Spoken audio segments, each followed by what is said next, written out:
Death. Life's mysterious and not so popular friend. But why is something so inevitable, so feared and blacklisted from our society? What if I were to tell you that this topic, although dark, although spooky, can actually enrich your life? I'm Alexandra Gonzalez, a senior at Sonoma State University.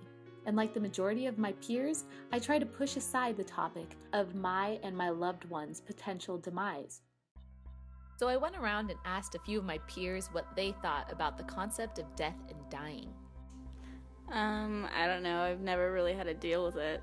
Since I'm an atheist and I don't believe in an afterlife, I think death is really scary. I don't really know what to think about death, but it can happen any day. Death makes me think about funerals, and that kind of makes it seem more real.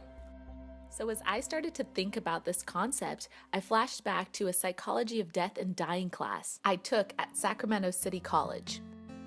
One gloomy, wet afternoon, the energetic, spectacular Kathy Speck walked into our classroom doors.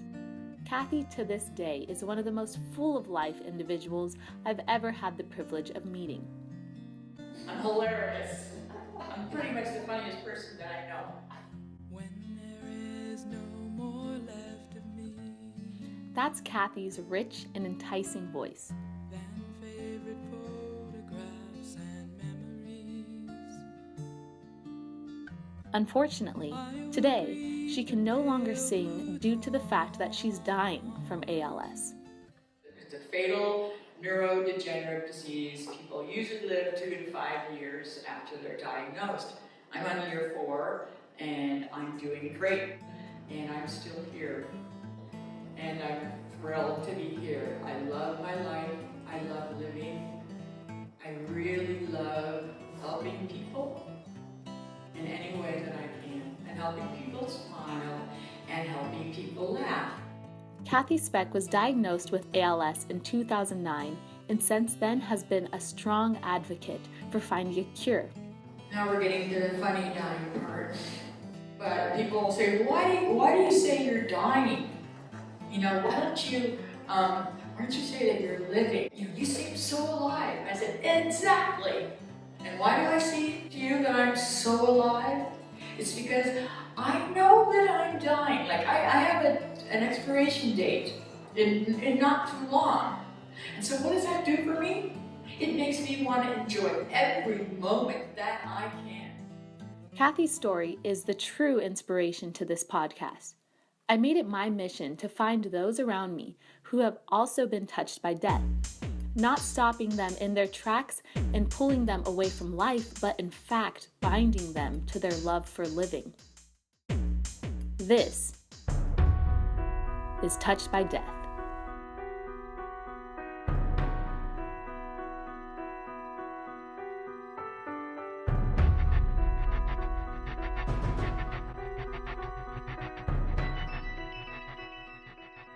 Touched by Death will explore the stories of 5 remarkable women whose own lives have been shaken by death, losing a loved one. His neighbor, sure enough, found him, and it broke my heart. Finding out your neighbor is a murderer. An American serial killer was befriending me and actually touching my child.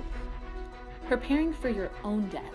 It's not easy to live to be old. It really isn't. Being in constant interaction with spirits from the past. They're not the same as a dream. They're visits from spirits. And dying yourself. I remember being very, very heavy. I couldn't open my eyes, but I remember sitting up and saying to her, I'm okay. These women will guide us through their very own experiences with our favorite 5-letter word. Death.